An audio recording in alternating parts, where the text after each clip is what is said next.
Hey Facebook friends, I'm Susan May and I'm coming to you live from my personal profile. I think I'm going to make this a new habit. We'll see how it goes. Instead of going live on my Rise Up with Susan May business page, I'm going to just start popping up here. I think it's more effective and more fun, and I think I'll make a lot more connections with you all. And so today I want to talk to you about teens and mental health. Because I have been chatting with all of you parents and especially you mamas out there about what your top challenges and worries are right now, because we all feel so worried about the future.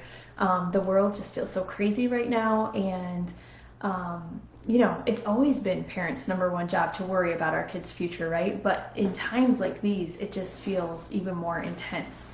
So I want to share a quick story with you about my daughter, who is 16 years old, and without going into a ton of detail, but I have been very worried about her mental health and worried about her feeling depressed, really for the past 2+ years, since 2020, which I know a lot of you can relate to.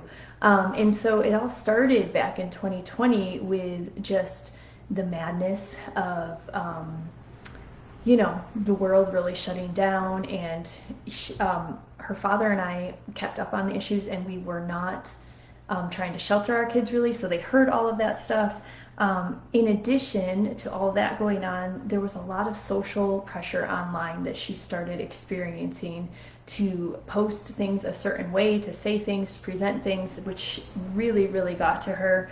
She had a lot of friend and social difficulties that year. And then to top it off, her father and I decided to move our family at the end of 2020. And so she was not happy with us. This was a decision that she really strongly disagreed with us at the time, was pretty angry with us. And so I was dealing with that directly. And then we moved from Virginia to Florida, and I thought, man, I just want my kids to have fun. I wanted to protect them in a way of like their childhood, like that they should be able to have fun still and connect with other kids. And that was really my focus. But what has become increasingly clear to me, even in the past few months, is that Marisol was much more depressed than I even knew in 2020. And, she has pretty much told me, like, she was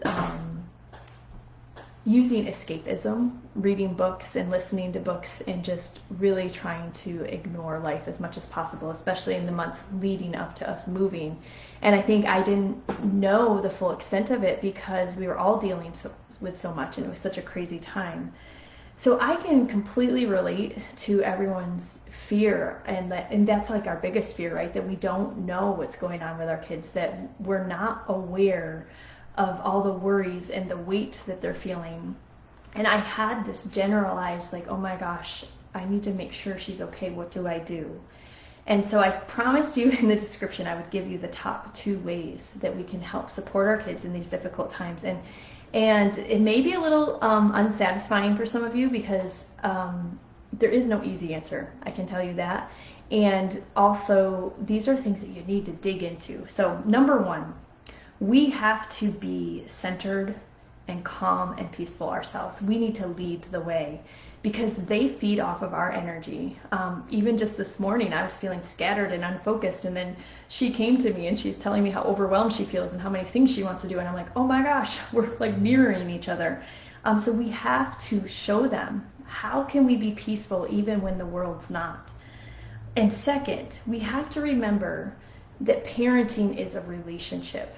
As much as we may need to lead them, there are things that we need to guide them, and that we have more experience. It's still a relationship, and especially with our teens, they have very, very real thoughts and beliefs and feelings that have been become a pattern even for them. And so if we forget how much we need to respect them as just full autonomous human beings that they are, it can be we can make the difficulties even more difficult.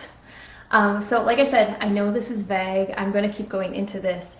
Your call to action is, I would love to get on a call with you and just share more specifically, because if you share with me what your specific situation is, we can get into the details of how in your life, how can you become more peaceful and lead your child with more confidence so that you can stop worrying so much.